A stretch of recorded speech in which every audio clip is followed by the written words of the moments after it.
That was a very chilly night, even sleeping in my rain gear. Normally I wake up groaning that it's time to, get out of the sleeping bag or at least get working on video edits. This morning I was so grateful when that alarm went off though. It was not dangerously cold last night for the layers that I have, but it was uncomfortably cold. You can see I'm in my rain jacket, which is not something I prefer to sleep in if there's any other option. And if that looks like my gator over there, yes it is. Looks like I had another critter grab it.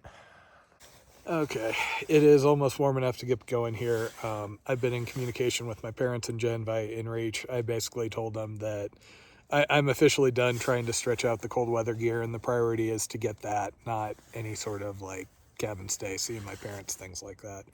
It'll still probably be tomorrow because I think that's when I reach Breckenridge, but at least things are moving in that direction because I don't want to spend another night like this. And I'm pretty sure what the weather's going to do, but I've had enough stuff go haywire. I don't like running this kind of close as far as not having a buffer of warmer gear, things like that.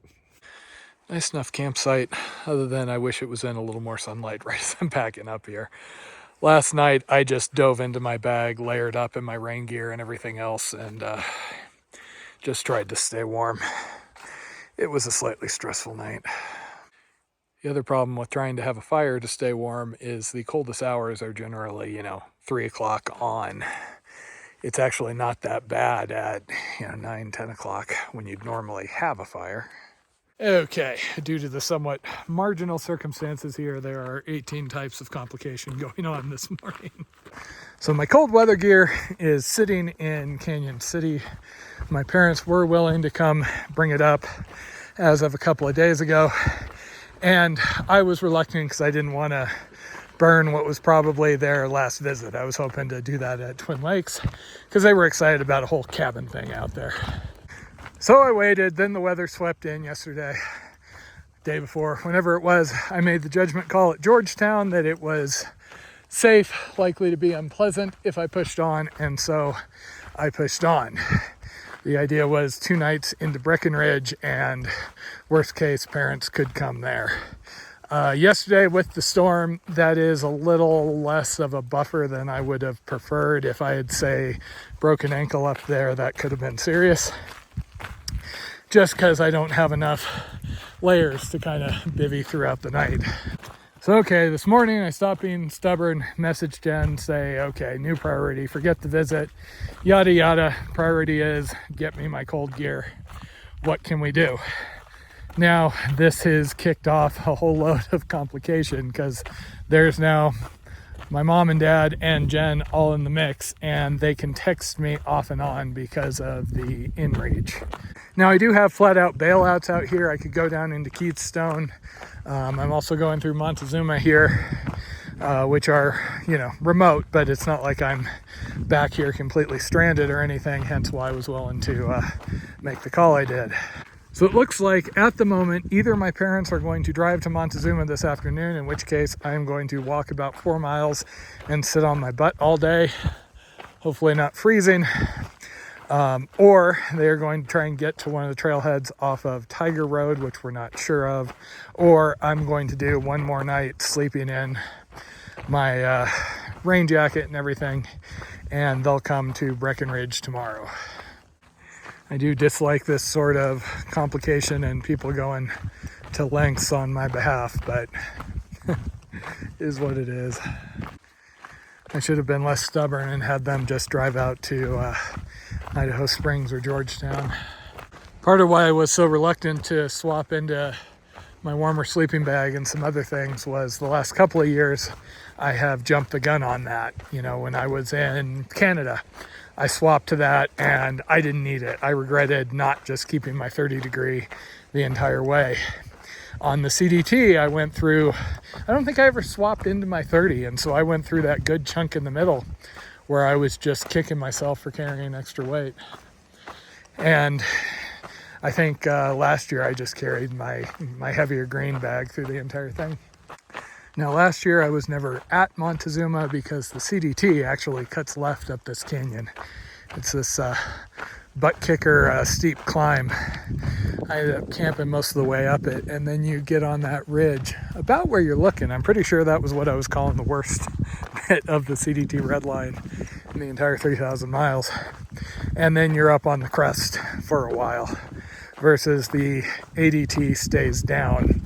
And I ended up having to bail off that ridge because I was taking a chance weather-wise, and then had to do a 3,000 foot descent down a bunch of scree.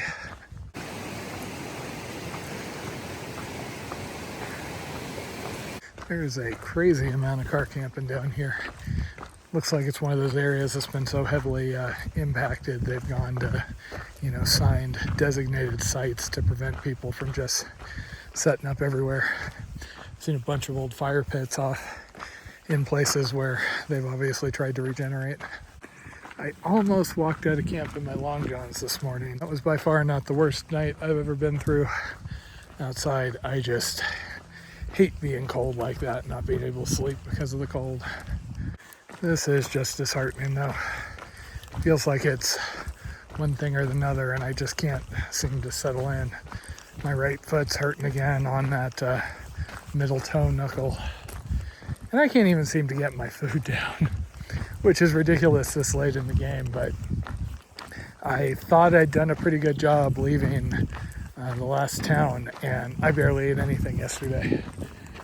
I had a big dinner, but I had a couple of cheese sticks, a little guacamole, and for the most part it was too cold to stop.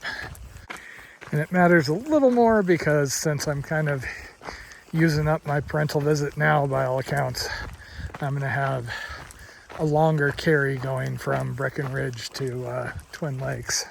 Also, man, one thing or another, I've got this stitch in my side that's... well, watch my appendix blow or something. I was hearing some clomping around camp this morning. Got all excited hoping it might be a moose, but never saw what it was. Probably too many people with dogs around here to see anything too cool. The biggest thing with this whole mess is my parents aren't super comfortable on dirt roads, much less something like this. They have my Jeep, but it's a acquired taste bouncing up and down something like this. So we're probably doing Montezuma. Okay, finally got things sorted. My parents are going to come drop my stuff off at Montezuma, so I just have to cool my heels for about 2.5 hours here, and then I'm going to continue on. I'm going to go up a different canyon because the canyon that the ADT goes up is the one that I came down and then back up when I had to bail off the ridge due to storms last year. So I'm just going to take the next canyon over to do something different. And we'll see. I may just go to the base today and then try and make it over the high country tomorrow, or I may be able to make it a little further. This is 18 kinds of frustrating though, especially because it's all my damn fault.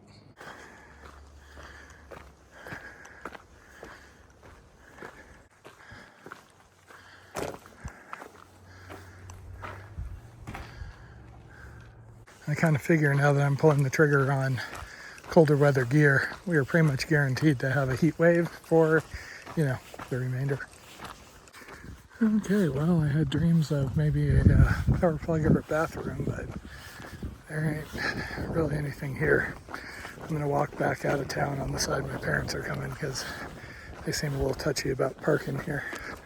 After an hour or two of waiting, my parents arrived. Did some frantic repacking to get my heavier gear in my pack, and they dropped me back off at Montezuma where I'd turned around. Okay, and my pack just grew significantly. So my puffy wasn't that much. The 5 days of beans and rice is always noticeable. And then the 10-degree sleeping bag. That's the biggie. Yeah, there's an extra like that much in my pack now. It doesn't even fit into the stuff sack I was using. But hey, last night at 3 o'clock, I would have killed for that thing. I was joking with Mom and Dad that this, of course, means that there's going to be a record heat wave in Colorado now. And this will be the last time there was any cold weather. My 10-degree sleeping bag is a Western Mountaineering mummy bag. It is very warm and very light, but that 30 is so tiny. I get spoiled by it. The 30 doesn't even fill up the bottom of the pack. So the good news is I am relatively bulletproof as far as the weather. The combo of my puffy, the sleeping bag. I also swapped out my rain skirt for some light rain pants.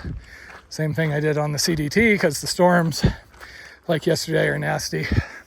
And then I threw in some fingerless gloves, and those replaced the bike gloves that I was carrying as a little more durable sun gloves. So this is the trail. There's a junction up here. There are 2 canyons I can take. I've been down one of them, so I think I'm actually going to be different and take the other one. It is 3 o'clock, so I have about 5 hours of daylight left. My days of doing 3+ miles an hour are pretty much gone, at least for the moment. I don't know. It's possible I might just set up for the 13er ridge. There are 2 separate sections, so I could actually go up, do one, and then come back down if I don't mind missing George's Point, which is this weird flang that everything goes out to meet the Colorado Trail. I am now good for bypassing Breckenridge. My next resupply will be Copper Mountain, and then I'll resupply from there to get me down to Twin Lake. Since I don't know when, if, I was gonna see my parents again. We did the shoe swap early, which they were already pretty worn down. I wish the bottom of these lasted a little longer, but what you gonna do? So I am bouncing at the moment. Oh, as bouncy as I get with 30 pounds on my back up above 10K. The annoying thing is the weight isn't even that bad. I can carry way more than this. The amount of volume in the pack annoys the crap out of me though.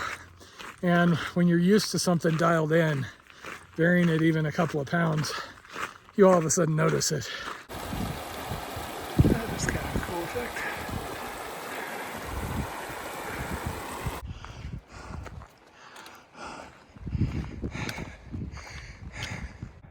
That might have been what I had to bail off in that storm last year. It's pretty much as fun as it looks. Oh, it would be nice to be up there right about now, though. There's some sort of balloon up there.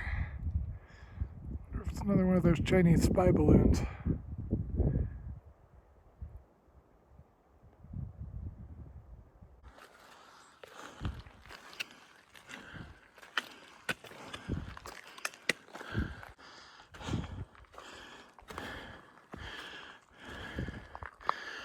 Finally had some nice folks that stopped and said hi. Most folks just wave as they go by.